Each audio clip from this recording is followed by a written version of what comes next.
No sé si les conté, pero estamos preparando el tercer libro de Diseño y Diáspora. Este tercer libro es una iniciativa de Jessica Elizalde, que se acercó a mí para decir que quería colaborar con el podcast. A ella le interesan especialmente el tema de la colaboración de los diseñadores con comunidades indígenas u originarias.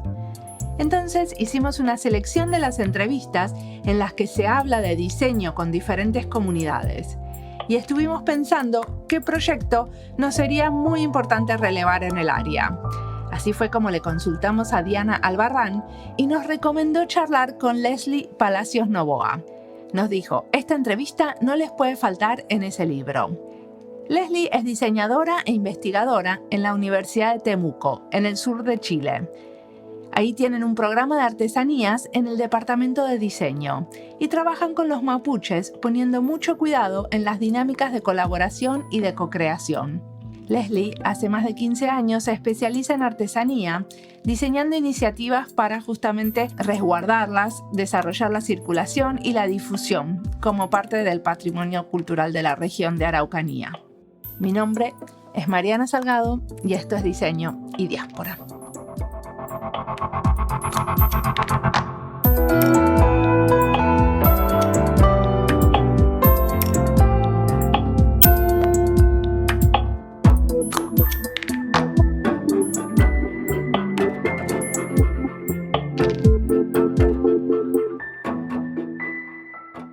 Bueno, primero que todo, gracias, Mariana, por la invitación y también, bueno, a Diana por haberse acordado de nosotros. También nos conocimos el año pasado y claro, al entablar estos lazos, uno puede ir creando alianzas para el futuro, que no sabe cuándo van a ocurrir esos encuentros. Pero bueno, yo soy Leslie Palacios, soy chilena, soy diseñadora, coordino un programa de artesanía que está instalado en la Universidad Católica de Temuco, que es una universidad que está ubicada en una región al sur de la región metropolitana.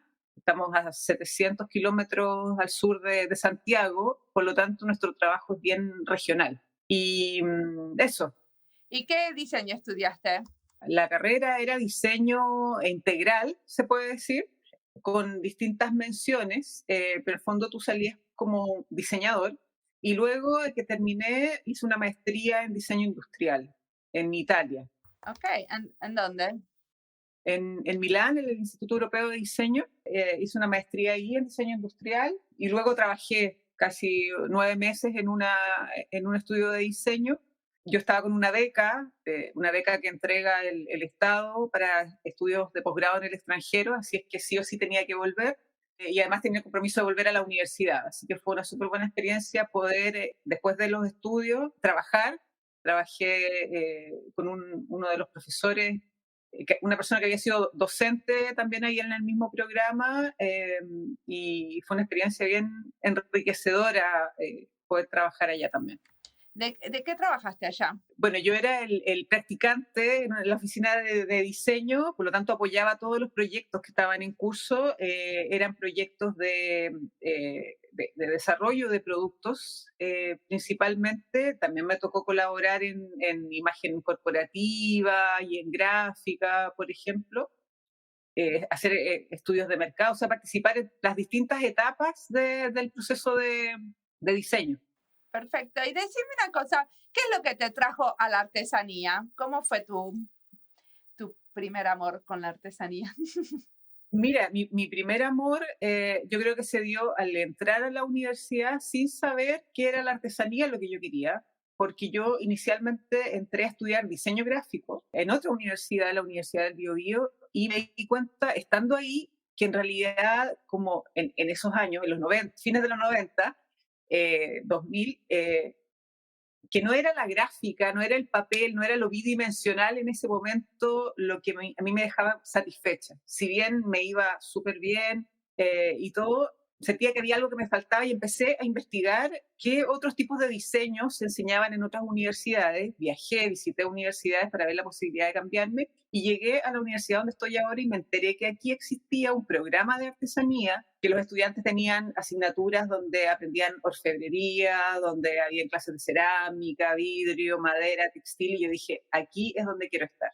Entonces me cambio, me convalidan asignaturas y estudio acá, feliz, fascinada con lo que estaba haciendo. Y bueno, termino la carrera, me voy pensando en que tenía que buscar trabajo y ser dependiente, y así estuve como un año trabajando en proyectos cuando me llaman de la universidad, la directora de carrera, y me dice que querían que yo trabajara en la universidad, o sea, hiciera clases. Entonces ahí vuelvo a la universidad y también surge la posibilidad de que el programa de artesanía que ya existía, pero entre medio se había cerrado, fuese reabierto por el departamento de diseño donde yo estaba trabajando y me invitaron a ser parte de ese proyecto.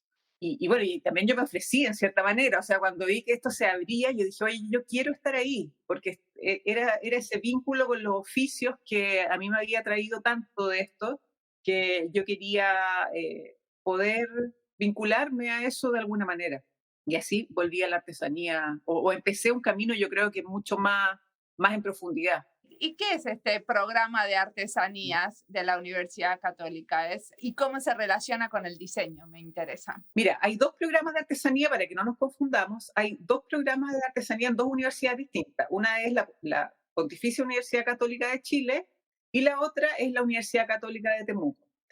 Y el asunto es que esta universidad era una sede de la Pontificia Universidad Católica de Chile, ya una sede acá en la región, que luego se independizó, ¿ya? Y aquí esta universidad nace en el año 59 y alrededor del 75, 78 se crea este programa de artesanía aquí en esta sede, pero entonces dependía del Departamento de Artes, ¿ya? Hasta el año 2002, en que se cierra.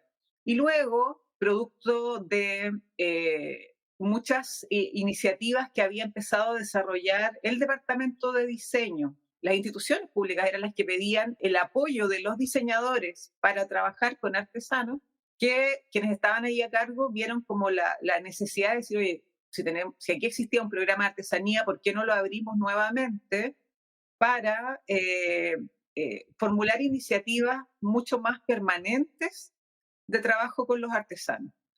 Entonces se abre este programa, pero obviamente con una nueva mirada, porque ya era desde el diseño, no desde las artes, y que además aquí habían cambiado de perfil, las artes ya eran artes visuales, que tenían un perfil distinto al que había antiguamente.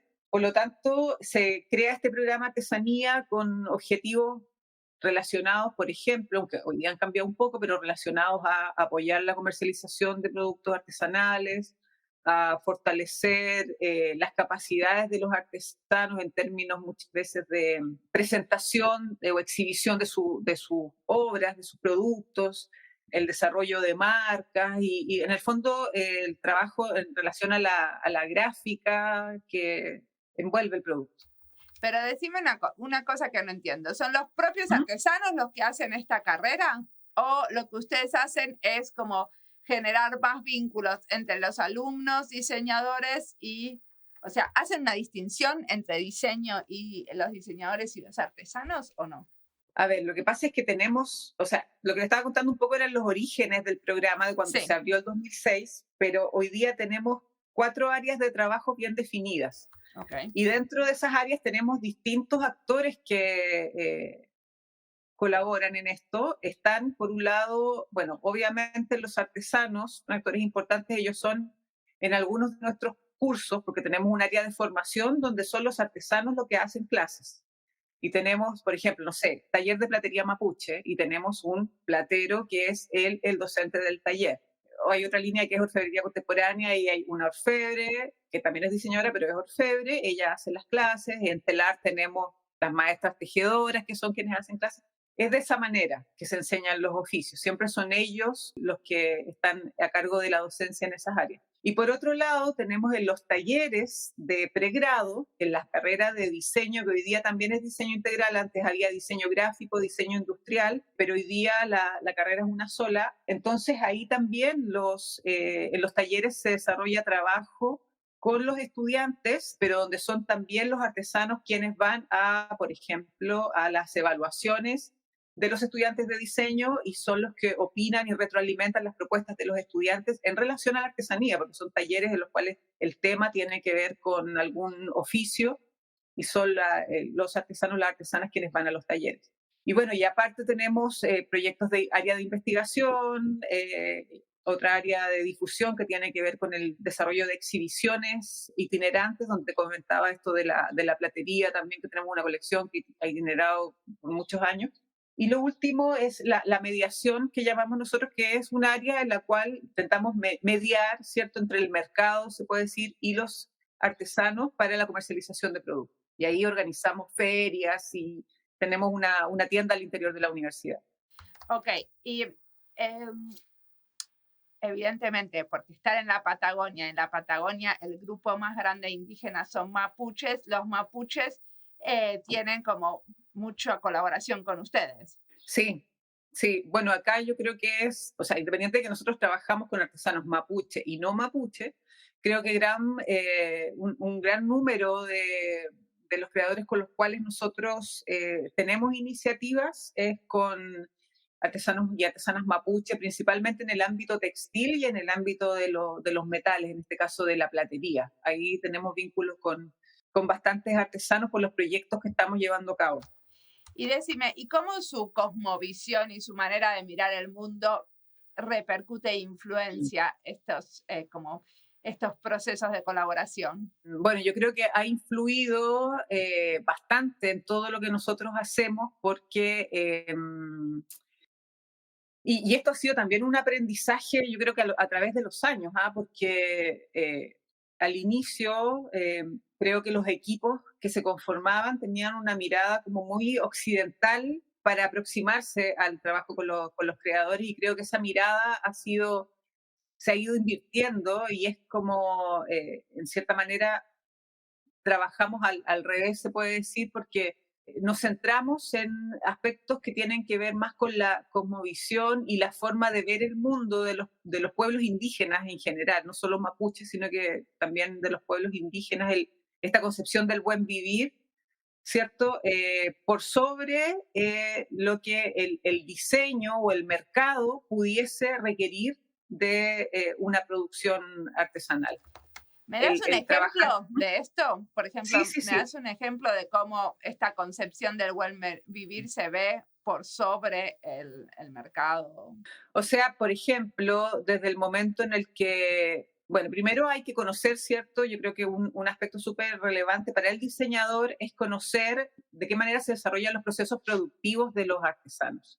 Por ejemplo, en el textil, la extracción, perdón, de los tintes, ¿cierto? O de las plantas tintorias tiene que tener ciertos protocolos que van de acuerdo a la cosmovisión. Por lo tanto, el diseñador tiene que estar en conocimiento de que no puede obtener una carta de color que no va a ser posible lograrla a través de los tintes artificiales, que no va a poder desarrollar una serie de 500 productos al mes porque el proceso productivo del tejedor o de la tejedora o del artesano en madera no lo permite. Entonces, en el fondo es estar consciente con yo no hablo de limitaciones, sino que como de las condiciones o las características de este proceso para trabajar en conjunto. Y eso tiene que ver también con no solamente con el desarrollo de productos o con algunas propuestas en conjunto de co-creación, sino que también con cómo se comunica esto y cómo se vende, se comercializa. Por lo tanto, es súper relevante para el diseñador tener en consideración esas características del proceso para poder trabajar en conjunto con los artesanos. ¿Y eso es algo que se enseña o que aparece en la colaboración? A esta altura es algo que enseñamos, por un lado, o sea, que enseñan los artesanos a los estudiantes y que nosotros también, los diseñadores que hemos estado en un trabajo más permanente a lo largo del tiempo, también le transmitimos a los estudiantes. O sea, es parte fundamental del proceso creativo en el taller de diseño, en pregrado, y es también con lo que ellos se encuentran en terreno, o sea, es lo que los artesanos le cuentan y por lo tanto también pueden ellos experienciar también en el terreno, cuando, bueno, cuando hay posibilidades de estar en terreno, no como ahora que las actividades incluso con los artesanos han tenido que ser virtuales, pero aún así los artesanos van a los talleres de los estudiantes a opinar respecto de sus propuestas creativas. O sea, los estudiantes hacen propuestas que después los artesanos terminan produciendo también. ¿Eso es un tipo de manera de colaborar?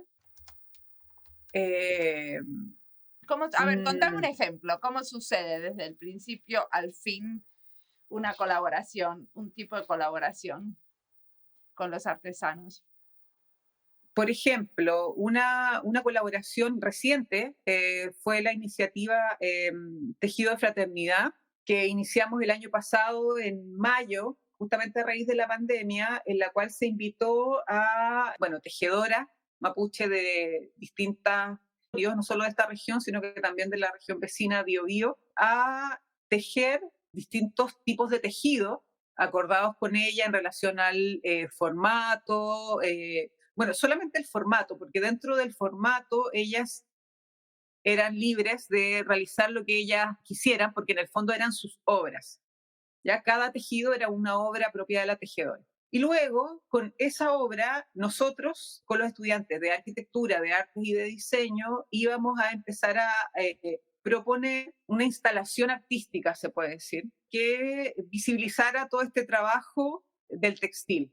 Todavía nosotros no teníamos ninguna idea de cómo iba a ser esta obra, de qué se iba a diseñar ni nada, por lo tanto se invitó a las tejedoras a los talleres a comenzar a pensar esta obra en conjunto con los estudiantes de diseño que hacían una parte, con los estudiantes de arquitectura que hacían otra, y ellas fueron opinando y retroalimentando, pensando en conjunto en la instalación con los estudiantes y los docentes de las distintas carreras. ¿Y a dónde iba a ponerse la instalación? Se puso en dos lugares finalmente, ya porque en paralelo el equipo que estaba como a cargo de la gestión empezó a ver opciones y se instaló en un lugar acá en Temuco, que es un lugar al aire libre, un pabellón que se llama Pabellón de la Araucanía, que es como una especie de centro cultural que es relativamente nuevo y que tiene una explanada muy amplia y por lo tanto se vistió la fachada con parte de estos tejidos que fueron además cosidos en conjunto entre todas, o sea, todas cosimos cada uno de estos fragmentos para unirlos en relación a la obra. Y como te digo, la concepción de la obra, la concepción final fue acordada con las tejedoras, o sea, la forma que esto tuvo tenía que ver también con un concepto que se acordó en conjunto y ese concepto tuvo varias opciones, varias alternativas, ellas escogieron, y esa fue una instalación.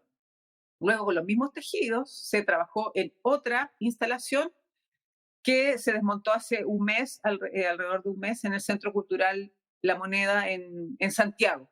Esa fue la última. Y ya fueron unos cilindros, eran 3 cilindros, y bueno, 4 cilindros, uno era invisible, pero eran 3 cilindros de tejido que se instalaron en el hall central del Centro Cultural. Te Es puedo mandar unas hermosísima la obra. fotos. Yo la estuve mirando porque ustedes Sí, tienen las fotos en Instagram, que les eso te recomiendo a decía. los oyentes ir a verlo porque está Mm. hermosísimo. Son como unos cilindros gigantes. ¿A qué Mm. viene esta metáfora de los cilindros? O Bueno, sea, los ¿cómo? cilindros, Sí, sí.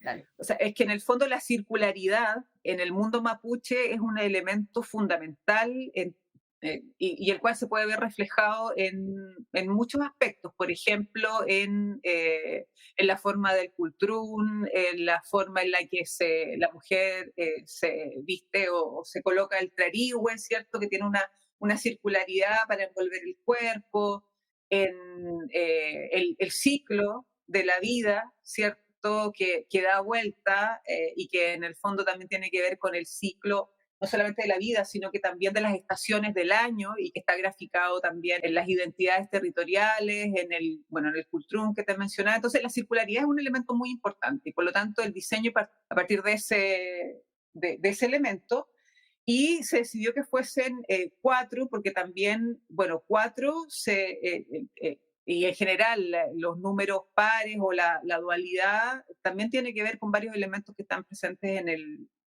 la cosmovisión.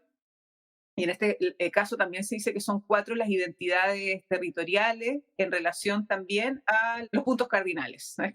Entonces se habló también de que estos puntos cardinales representaban los distintos territorios en los cuales estaban ubicadas las mujeres que tejieron, porque eran alrededor de un poco más de 200 mujeres ubicadas en distintos lugares en este caso, como te digo, de 2 regiones, y en zonas bien distintas en términos geográficos, lo cual se veía también muy reflejado en los textiles, en términos de color, de forma, de iconografía. O sea, tú veías, bueno, a mí me pasó cuando estábamos sistematizando la información de los tejidos, guardándolos, embalándolos en las salas, veíamos una caja de un grupo y abrías otra y era un color completamente distinto. Entonces podías identificar inmediatamente a qué grupo pertenecía y en qué territorio ellos vivían a raíz de los colores. Así que eso, y finalmente, solo para cerrar respecto como de la conceptualización, se decidió, claro, que eran 4 cilindros porque eran 4 fuerzas, y por eso se llama la obra Meli Nehuen. Meli es 4 y Nehuen es fuerza, porque en el fondo son estas 4 fuerzas de distintos territorios que se unían y se complementaban en conjunto para lograr esta obra. Pero la cuarta era invisible, bueno, y en el Centro Cultural estaba representada por un foco que iluminaba el suelo, formando un círculo, que daba cuenta del proyecto que continuaba su ejecución, porque nosotros seguimos trabajando con ellas. Ahora se cerró un ciclo, pero estamos planificando la siguiente exhibición que va a ser en Londres el próximo año. Okay. Y una pregunta, ¿por qué fraternidad? ¿A qué fraternidad se refieren? Bueno, la fraternidad tiene que ver más que nada con una concepción un poco de estar como ahí para el otro, de estar, en este caso, establecer una iniciativa que fue, bueno, que sigue siendo solidaria en un momento complejo. Y bueno, y la fraternidad tiene que ver mucho con una concepción como del ser hermanos, en este caso, independiente de que tenemos la noción de ser culturas distintas, ¿cierto? Pero que podemos, a partir de estas iniciativas, entrelazarnos en conjunto para un fin común. En ese sentido, la fraternidad.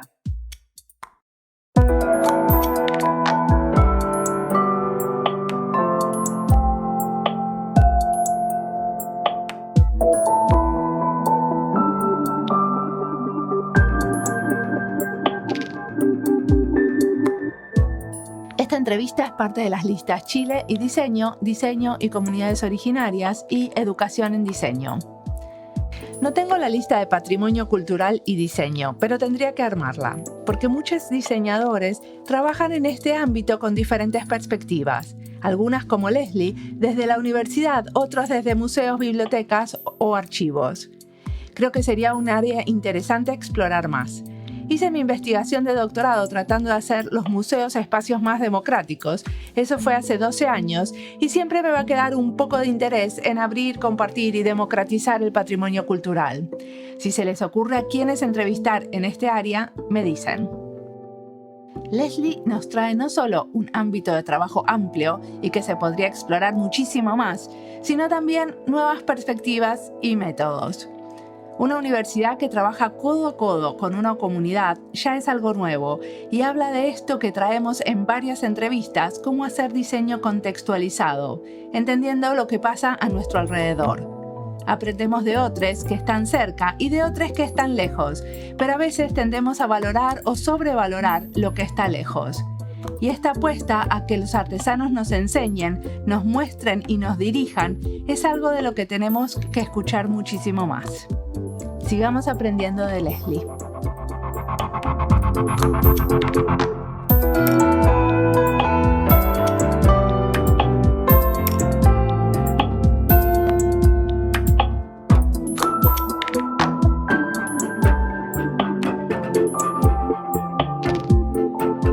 El taller de platería mapuche es una cosa que llevaron a Turín, Milán, Guadalajara, Roma.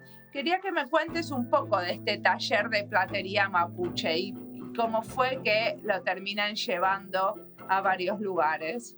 Mire, bueno, principalmente es la itinerancia de una colección de platería mapuche que tiene la universidad, porque bueno, cuando se conformó este programa de artesanía que te contaba en los años 70, quienes estaban a cargo en ese momento empezaron a conformar una especie de pequeño museo al interior de la universidad con una colección de platería, una colección de cerámica, mapuche también, y de líticos, ya de piedras, de objetos de piedra también mapuche. Y esa colección está en la universidad y desde el año 2006 aproximadamente esta colección empezó a viajar. Yo en ese momento estaba estudiando fuera y se creó esta iniciativa y cuando yo volví me dijeron, oye, mira, está esto, continúa tú con esta itinerancia, y en ese momento era una itinerancia de la colección de platería, pero con textiles de la Universidad de la Frontera, que es otra universidad acá de la región. Pero eso tenía un periodo determinado de tiempo para finalizar. Por lo tanto, cuando se terminó esa itinerancia, a mí me encargan el proyecto porque la universidad cumplía 50 años, entonces como parte del hito de la universidad, de esa conmemoración, querían que la colección de platería tuviese una nueva exhibición. Y trabajamos en ese guión con el equipo del Museo Regional de la Araucanía y con personas que trabajan en la CONADI, que es la Corporación Nacional de Desarrollo Indígena, para desarrollar una exhibición con un guión que fuese pertinente a la muestra. Y desde entonces, que fue el año 2009, se creó esta exhibición y comenzó a viajar primero por Chile, que fue una propuesta de la Dirección de Bibliotecas, Archivos y Museos, que es la que gestiona o la que administra los museos públicos a nivel nacional, quienes empezaron a financiar esta itinerancia y llegamos desde Arica a Puerto Williams con el viaje y luego como ya esta exhibición estaba armada, yo creo estaba lista, se podría decir, para ser exhibida en otros lados, nos empiezan a invitar fuera de Chile. Y en este trabajo, obviamente, para nosotros nos pareció súper importante que no fuese solo la exhibición, sino que fuese también con los mismos cultores que se exhibiera la muestra y se desarrollaba un programa de actividades en que ellos estaban trabajando, o sea, ellos daban charlas, los mismos artesanos, y impartían talleres. Y así se armó esta exhibición con talleres que luego se prolongaron también fuera de Chile, en cada país que se podía, porque muchas veces por los recursos iba solo la exhibición, pero yo creo que en la mayoría de las ciudades se editaron también los talleres y las charlas sobre platería mapuche y fundamentos de la platería, pero dictadas por los artesanos. Porque tenemos también excelentes investigadores acá. Hay una persona con la que trabajamos hasta el día de hoy, que es don Juan Painecura, que es platero y que es retrafe e investigador. Ha publicado libros sobre los fundamentos y la cosmovisión de la platería mapuche, entonces generalmente él dictaba los talleres, a veces, o sea, él daba las charlas, a veces dictaba los talleres y otras veces iba otro de los plateros que trabaja con nosotros, que es Marco Payamilla, también a dictar los talleres en el extranjero. ¿Y qué otro tipo de investigaciones tienen? ¿Tienen gente investigando esto de la colaboración entre artesanos y diseñadores también? Es que más que investigando, nosotros desarrollamos esa investigación, o sea, desarrollamos esa colaboración en todos nuestros proyectos en el día a día. Reflexionamos respecto de ella, escribimos nosotros, pero nosotros estamos desarrollando esos protocolos de relación, se podría decir, o de colaboración en cada una de nuestras iniciativas. Está bien. Quizás lo más cercano, Mariana, a raíz de tu pregunta que se me viene a la cabeza, es que estamos trabajando al interior de la universidad con, bueno, la facultad en la que estoy yo, con la Facultad de Ciencias Sociales y Humanidades en un protocolo de buenas prácticas para prevenir vulneraciones de derechos culturales con comunidades indígenas, que es un proyecto que estamos realizando con la Subdirección de Pueblos Originarios del Ministerio de las Culturas acá en Chile, justamente a raíz de muchas situaciones en las cuales se vulneran los derechos de las comunidades indígenas en relación al diseño y a la artesanía. Eso es un tema como justamente... Lo más concreto, los casos de apropiación cultural. Claro, porque por un lado es absolutamente genial el tema de tener una universidad que está trasladando a las nuevas generaciones ¿no? Una práctica, un saber hacer, un conocimiento muy importante que viene alrededor de la artesanía. Y por otro lado, es como muy importante esto que cómo puede no suceder la apropiación cultural. Claro, lo que pasa es que justamente muchos protagonistas hoy de la apropiación cultural son los diseñadores. Sí. Y o profesionales de otras áreas, pero muchos de los casos que vemos hoy día son por diseñadores. Y otro ámbito muy importante de la apropiación o del extractivismo epistemológico son los investigadores.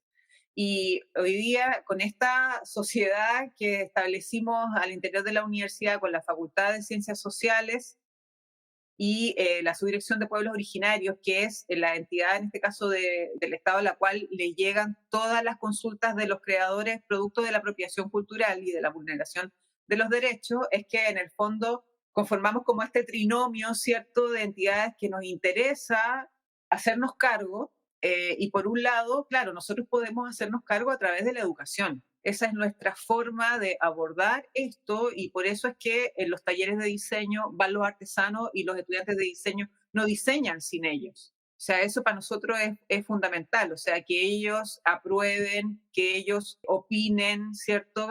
Y todo eso es fundamental para nosotros y por lo tanto la idea de este trabajo conjunto es establecer lineamientos porque en el fondo van a ser recomendaciones. Nosotros no podemos obligar a la gente al interior de la universidad a hacer lo que nosotros definamos, pero podemos hacer recomendaciones para que, por ejemplo, los docentes de los talleres no vayan a entrevistar artesanos sin tener un consentimiento informado.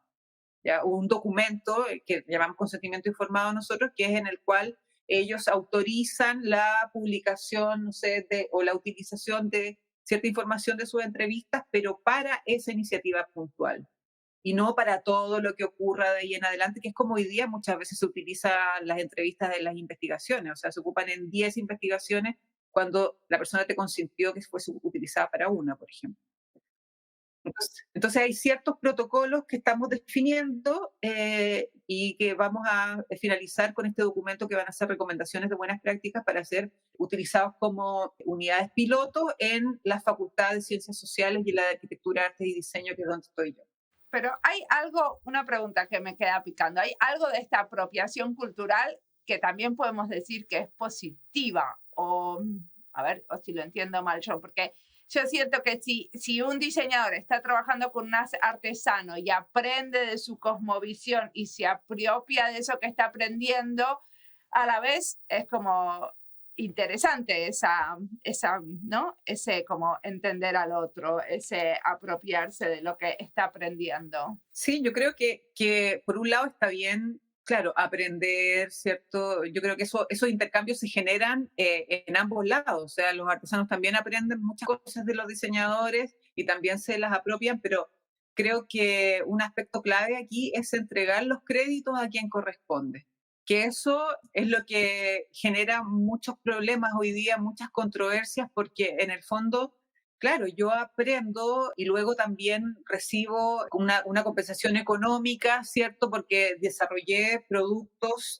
gracias al aprendizaje, ¿cierto? De lo que otra persona me enseñó, pero en el fondo luego esa persona no recibe ni siquiera un crédito moral, desde el punto de vista moral. O sea, eso yo creo que el no reconocer de dónde aprendí, un saber que esta persona tuvo la generosidad de habérmelo entregado, ¿cierto? A través de, no sé, de la instancia de colaboración que se haya producido, creo que es un aspecto clave. O sea, el crédito del trabajo del otro, tanto para los dos lados, ¿ah? Porque también a nosotros, y por eso yo creo que hemos generado este aprendizaje a través del tiempo, es que también nos ha ocurrido en instancias de colaboración en que hemos tenido estudiantes trabajando con artesanos y se han generado estas propuestas conjuntas y luego tú le preguntas al artesano quién es el autor y es solamente él o ella. Entonces creo que para los dos lados hay que reconocer cuando ha habido un aporte del otro en mi trabajo y cómo ese aporte ha hecho crecer mi trabajo. Bueno, es una cosa muy delicada porque muchas veces uno aprende cosas y ya no sabe de dónde las sacó. Como que uno replica cosas que ve y lo haces inconscientemente y no te acordás de dónde vinieron. Claro, pero a veces hay aprendizajes que son muy evidentes, Sí, por ejemplo, claro, o sea, y cuando son evidentes, ahí yo creo que hay que citar los créditos específicos, por ejemplo, claro, o sea, yo tengo un aprendizaje en mi vida que quizás ya tampoco me acuerdo dónde lo leí, ¿cierto? ¿Cuál fue el autor? Y estoy usando ciertas frases, bueno, trato siempre también de ser respetuosa con todo eso y se entiende, o sea, hay cosas que ya se perdieron en el camino, pero en el fondo construyeron la que soy hoy día como diseñadora y también a los artesanos. Pero cuando hay cosas que son evidentes es cuando hoy día la gente, además por todo el poder que tienen las redes sociales, que tú puedes encontrar inmediatamente el referente del cual tú obtuviste esa información, o ese conocimiento, es muy delicado hoy día no decir de dónde saqué eso. Y por eso hoy día se provocan muchas situaciones de apropiación, también mal entendidas como homenaje o como inspiración, que son esos otros términos que hoy día se están usando mucho para referirme a mi creación basada en pueblos originarios, pero que en el fondo no le proporciona ningún sí, yo bueno, pero también desde el punto de vista económico a las comunidades. O sea, en el fondo es como ganar, pero sin devolver. un rédito, sí, Réditos, que era la rédito, palabra. crédito y rédito. Decime una cosa, hablando de inspiración, ¿qué cosas, si queremos leer, escuchar, mirar sobre este tipo de trabajos, qué cosas te inspiran a vos y nos recomendás mirar? O sea, bueno, yo en este último tiempo he vuelto a mirar, a volver, he vuelto a algunos textos, pero tú me dices textos o artistas, artesanos, Lo que creadores, quieras, puede ser cualquier cosa. porque sí. Es que hay algunos textos que son inspiradores al respecto, algunos autores como Boaventura dos Santos, por ejemplo, con las epistemologías del sur, o el descolonizar el saber, que es un poco como lo que nosotros estamos tratando de hacer en estos últimos años, bien metido en el tema como de la descolonización, ¿cierto? Para poder trabajar en cierta manera desprendidos de nuestras estructuras tan occidentales con pueblo indígena, que no es fácil, es difícil, pero estamos como en ese camino. Lo otro es, bueno, inevitable volver a CENET con el artesano cada cierto tiempo ahí hojeando cosas que son como manifiestos, ¿cierto?, al respecto.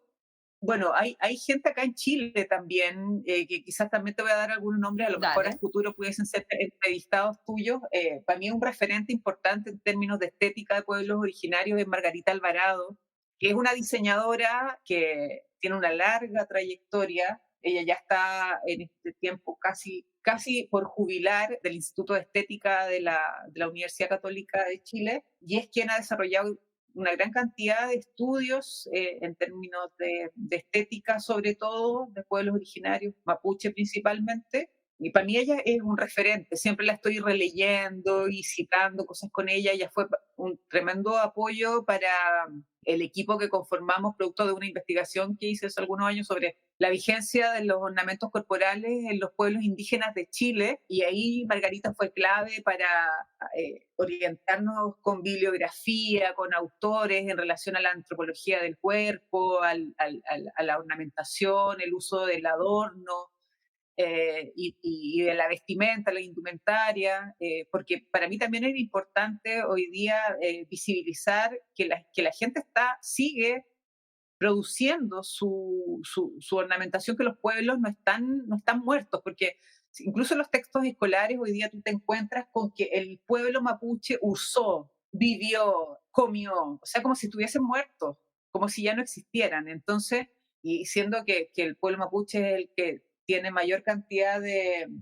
habitantes en Chile, o sea, imagínate qué queda para el pueblo de Ayita, el pueblo Coya, son mucho más invisibles. Entonces, teníamos un cuestionamiento con el equipo con el que trabajé de decir, oye, ¿qué están haciendo hoy día esos pueblos? Y así surgió la investigación que finalizamos el 2016 de ornamentos corporales de los pueblos indígenas de Chile, que nos permitió tener un panorama hasta ese momento de lo que se estaba produciendo. Y eso también fue súper enriquecedor para poder tener una mirada del panorama actual de los pueblos, porque estaban haciendo no solamente cosas tradicionales, sino que también cosas muy contemporáneas, que a veces se tiende a encasillar a los pueblos indígenas con creación contemporánea, o sea, con creación tradicional y no es así. O sea, hoy día están haciendo muchas nuevas creaciones. Y bueno, y yo vuelvo constantemente a los mismos creadores indígenas de nuestro país, o sea, a los de acá de la región, a los creadores también de arte contemporáneo indígena. ¿Pero dónde podemos ver ese trabajo? ¿Tienen alguna cuenta en Instagram o en alguna página web? Te había puesto la del Instagram de ornamentos corporales. Ahí hemos estado subiendo imágenes de las fotografías de las piezas, porque finalmente también la investigación, incorporamos dentro de la investigación un catálogo de lo que levantamos de los museos también, porque para tener un panorama había que comparar entre lo que existía antes y lo que existe hoy. Y hicimos revisión de las colecciones de 10 museos acá en Chile sobre ornamentos corporales de los pueblos indígenas, y ahí hay un catálogo también en el libro, y algo de eso está también en la cuenta de Instagram de Ornamentos Corporales Chile. Perfecto, esa la vamos a compartir. Y decime, vamos a hablar un poquito del futuro y es mi última pregunta. ¿Qué te imaginas que puede pasar con el trabajo que están haciendo en el futuro o que te gustaría que pueda pasar? O sea, a mí me gustaría, que yo creo que es para un poco donde vamos, es que en cierta manera nosotros estamos tratando de romper algunos paradigmas de esta relación entre artesanos y diseñadores. Estamos tratando de incidir mucho en la formación de los estudiantes y creyendo también que son, en este caso, los artesanos quienes deberían hacer las capacitaciones o quienes deberían enseñarnos, a diferencia de lo que hoy día muchos servicios públicos piden, que es que los diseñadores vayamos a hacer capacitaciones a los artesanos. O sea, yo creo que nosotros podemos, y qué es lo que hacemos, en cierta manera el programa Artesanía, o yo, mi rol, se destina a hacer gestión para hacerlos brillar a ellos. Y eso es lo que hacemos hoy día. O sea, estamos, por ejemplo, ahora organizando una feria que va a ser a fines de noviembre en el Centro Cultural de la Moneda, y las instituciones somos anónimas, o sea, casi anónimas, pero los que queremos que brillen son ellos. Y en el fondo es que la institución sea una plataforma, pero para los creadores, con apoyo de los artesanos, pero que los protagonistas sean, con apoyo de los diseñadores, pero que los protagonistas sean los artesanos. Ese es como un poco el paradigma que queremos romper, porque hoy día acá en Chile es muy al revés. El protagonista es el diseñador, el que se lleva todos los créditos, ¿cierto? Y el artesano tiende a ser la mano de obra. Por suerte hay algunas instituciones, yo digo también el otro programa de artesanía de la Universidad Católica de Chile también está preocupado desde estas iniciativas. Y ahí, ahí contar que tenemos un proyecto conjunto que se llama A+D, Artesanía más Diseño, bueno, que ahora no ha estado avanzando tanto, pero en el cual estamos trabajando en conjunto respecto de estos principios, ¿cierto? De cómo debiese ser esta relación. Mi sueño es a futuro tener diseñadores mucho más empapados, más que hayan internalizado más estos principios de respeto desde el punto de vista ético hacia los artesanos, y viceversa, que en el fondo esta relación sea una relación de colaboración recíproca. Y ese es como mi sueño, o sea, que ojalá no ver nunca más casos de apropiación cultural desde el punto de vista negativo, porque como dices tú, pueden haber casos de apropiación que quizás puedan ser muy bien entendidos, pero ojalá no ver estas polémicas de estos casos. Sería como un sueño, o sea, en realidad si me preguntas un sueño así, pensando en voz alta, me gustaría que fuese así. Bueno, muchísimas gracias por la entrevista. Gracias a ti, Mariana. Espero haber respondido a las preguntas. Sí, por supuesto.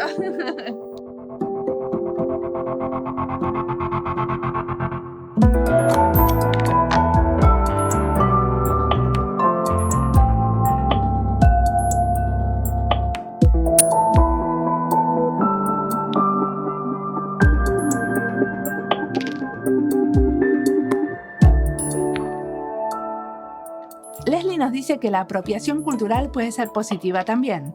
Para que esto pase, hay que entregar los créditos a quienes corresponden. Y yo pienso que agradezco un montón a cada una de las personas que entrevisto y siempre espero que la entrevista les abra puertas, contactos y redes. También agradezco mucho a la gente que se acerca y me recomienda a quién entrevistar. Y ella dice que no es solo una cuestión de agradecer, sino también de compartir las compensaciones. En el caso de este podcast, no hay compensación para repartir porque no ganamos dinero, no tenemos propagandas ni sponsor y lo hacemos de manera voluntaria.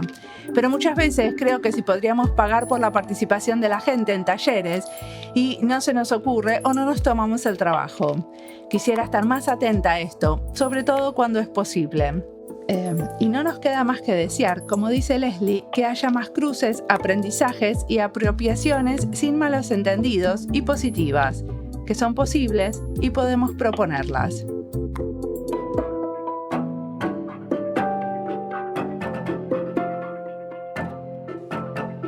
Como siempre, la música del podcast es de Antonio Zimmerman, el diseño de sonido es de Andy Fechi.